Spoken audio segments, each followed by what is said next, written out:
అనంతపురం జిల్లా కళ్యాణదుర్గం నియోజకవర్గ ఉమామహేశ్వర నాయుడు క్యాంప్ కార్యాలయంలో రూరల్ మండల పరిధిలోని తిమ్మసముద్రం గ్రామానికి చెందిన 18 కుటుంబాలు టీడీపీ పార్టీని వీడి ఉమామహేశ్వర నాయుడు ఆధ్వర్యంలో వైసీపీ పార్టీలో చేరారు. ఈ సందర్భంగా ఉమామహేశ్వర నాయుడు పార్టీ కండువా కప్పి పార్టీలోకి ఆహ్వానించారు.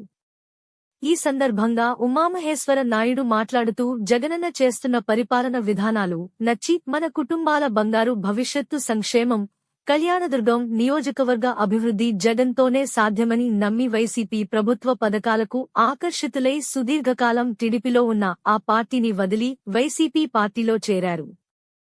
వైసీపీ పార్టీలో పనిచేయడానికి చాలా సంతోషంగా ఉందని వారు తెలియజేశారు.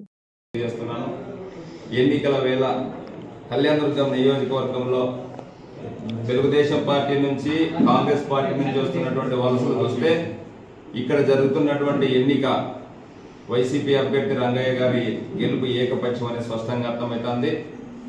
జగనన్న చేసినటువంటి 58 నెలల పరిపాలనకు మనం 30 రోజులు కష్టపడి పనిచేసి జగనన్న మరీ ముఖ్యమంత్రిని చేసుకుని మా కుటుంబాల భవిష్యత్తు తీర్చిదిద్దుకోవాలనే ఆలోచన చేస్తున్నారు కళ్యాణదుర్గం నియోజకవర్గంలో ఉన్నటువంటి ప్రజలకు స్పష్టంగా అర్థమవుతోంది.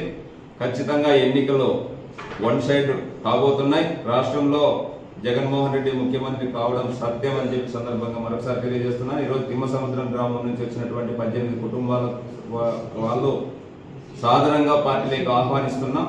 వాళ్ళకి ఏ కష్టం వచ్చినా ఏ ఇబ్బంది వచ్చినా అన్ని రకాలుగా వైఎస్ఆర్సీపీ పార్టీ నాయకులంతా మేము ఉంటామని సందర్భంగా ప్రత్యేకంగా తెలియజేస్తున్నాం.